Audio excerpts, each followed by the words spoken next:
I'm joined now by screen printer Kay Gregg. Kay, thank you so much for being here. I'm really excited to talk to you because I think the way you got into screen printing is fascinating. But before we get there, tell me when you first developed a love of art. Well, I think that everybody starts off as an artist. All people are artists when they're born as children. And then, the real difficult part of that is to continue to make art in a world that makes it more and more difficult to be creative and have time to daydream and spend time making pieces of work. What is your background? You started as a painter? I did. I have a degree in studio from Indiana University. It's a BFA, and then I went and got my master's degree in library science. So it's kind of a mixture between art and archiving. Mm-hmm. And when did you realize that screen printing was going to be a part of your life? When I stopped doing it for a while, I missed it, and I thought about it a lot. A lot of times your hobbies, you can pick them up and put them down, try them on, try out new ways of doing things, new pursuits, but I wasn't able to do it for a while, and there was a hole in my life, and it was a screen print sized hole. The way you got into screen printing is interesting. You sort of stumbled into it. Tell me about that. I did. I was living in a house that had a basement, and one of the tenants had moved out and left a bunch of stuff down there. And I was down there one day just sort of rooting through the boxes, and I found a squeegee. And I pulled it out, and I was like, whoa, I got a squeegee. Maybe I should do the screen print thing, in that period of time when you're trying on new things, trying out new pursuits. And I thought that the squeegee was probably the hardest part, whatever, I can get some screens, I can get some inks. Boy, was I wrong. Yeah. But it definitely started me off down this path where the idea of taking an image that you have created and duplicating it over and over again, the duplication gives the image, to me, more weight. So, it's like you see this image and then it gets printed again and again and again, and, it just seemed more legitimate the more you printed it. When you found the squeegee, were you at a point where you were feeling like you wanted something other than painting, or was it really just on a whim you thought that you would try it? Well, I was always fascinated by the idea of making gig posters, which is, these handmade, screen-printed, basically advertisements for local bands. Mm-hmm. And because I was in the music scene at the time, I thought that it added a special cachet to the show. Like, oh, wow, there's this handmade, screen-printed poster that goes along with the handmade music that's being made. So that was sort of like the impetus to get me into the scene, was to make posters for bands that I liked. You alluded to the fact that the squeegee is not, in fact, the hardest part. What is the process of screen printing? I've seen it done a couple of times, and it seems very involved. It is. It's an industrial process. Mm-hmm. And so you need to have your game together as far as having a workspace that's clean and tidy. You need to make sure that you have all of the chemicals that you need. It isn't a dangerous process, especially nowadays, because there's a lot of new inks and ink removers and screen cleaning,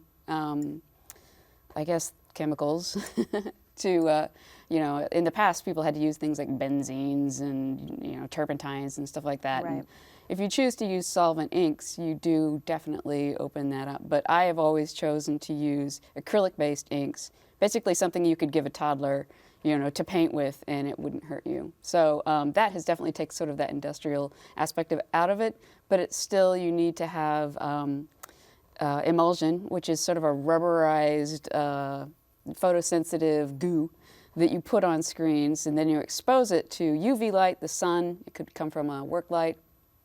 The UV light bakes the goo that is exposed to it and hardens it, and then you wash out the rest of it, and so that there are actually holes in the screen that are unexposed, that's where the ink deposits through and goes through and hits the paper. So you use the squeegee to push the inks through that rubberized, emulsion surface, and then what isn't blocked is deposited on the paper or wood or shirts underneath.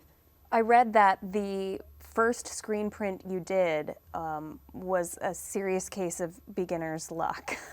Yeah, that was another one of those really great experiences. I think that like if you do have beginner's luck, it makes it so much easier to stick through the terrible, awful times where you just keep messing up over and over again. One tiny thing is off, you're misregistered, your ink is the wrong consistency, you underexpose the screen, you overexpose the screen. The list could go on and on. So having good luck at the first print really, it probably is the reason why I'm here. How do you begin the process? Do you start with a sketch, or I don't even know where you start. Well, like the process of planning a print is a lot like the process of planning a painting. You do sketch, or at least I do. I have a sketchbook and I'll fill it up with ideas. And then as I'm working through it, each of those ideas becomes more and more sort of crystallized in my mind. And then, you'll draw, and then the computer comes in. You scan whatever your ideas are, Okay. and then you have to clean them up. And then you have to prepare everything for printout on positives, which everything is black and white, when you're making a positive. You can add color, but when you're designing, it either has to be black or white. So that kind of like is interesting to me because it definitely takes out any variance. And then because of the style that I use is a very hard-edged, I'm very influenced by comics. And you know how comics have that very thick black edge. There's also a functional reason for that because it does help trap the other colors that you have. If they misregister ever so slightly, you can have that big thick black edge around the edge to clean it up. So right now, the work that I'm doing is very tight, very technically intense. It's technical drawings of mid-century single-purpose machines. So TVs, telephones, tape recorders, record players, things that existed only to do one thing. Now we have these little squares of silver in our pocket that do all of those things. Right. But 20 years ago, there were these objects that did this one thing and did them great. The telephone, you picked it up.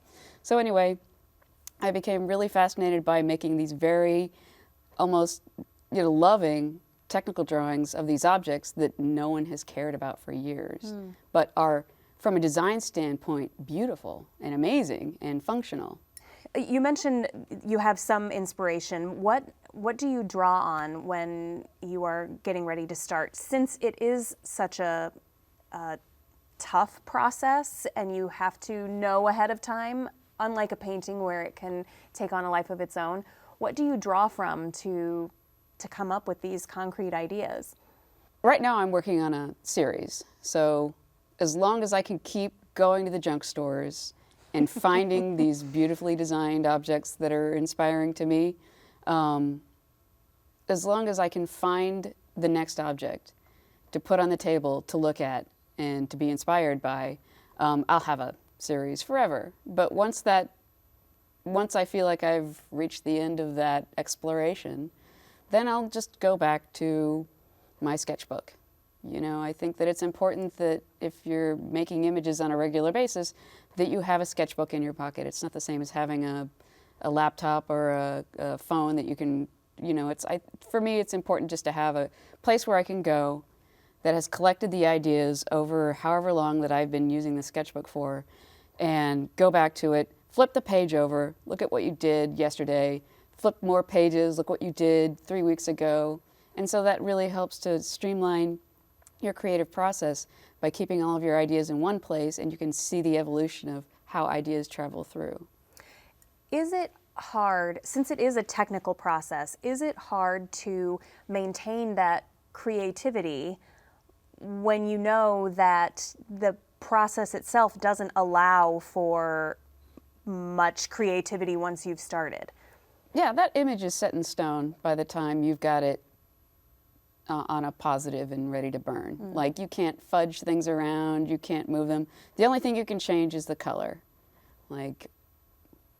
So you definitely have to have that image pretty much done in your mind. Like, you have to do pre-visualization. If you're a visual person, you can just sort of stare into the middle distance and imagine what it's going to look like, because you've already gone through the steps so many times in your head before you even pick up a squeegee that you kind of do know that this is what it's going to look like. So that makes it easier when you're working through the process, because you're just like, okay, this is the red, this is the blue, this is the black, this is the white. I've already seen it. I've already flipped it around in my mind and visualized how it's going to look.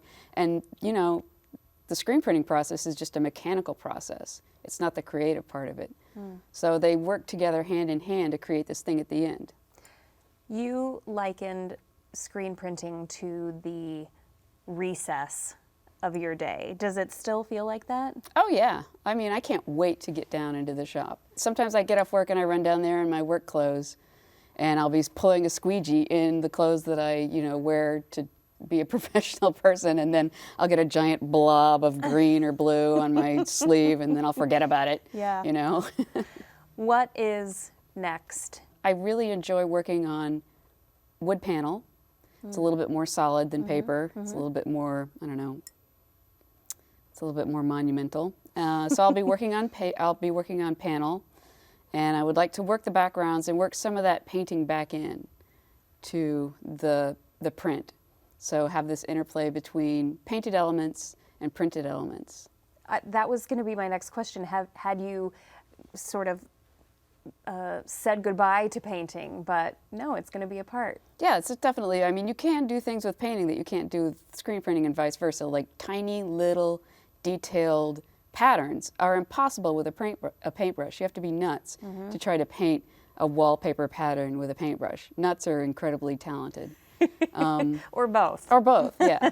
I don't have the patience to do that, so if I want a section of my work to have an incredibly detailed pattern, I'll just screen it, and then I can paint an oil image over the top of it. Well, you make it sound easy. I know it's not, but the result is just beautiful. I love your work. So thank you for discovering that squeegee and going for it, and thanks for sitting down with me today. Well, thank you. It's been a pleasure.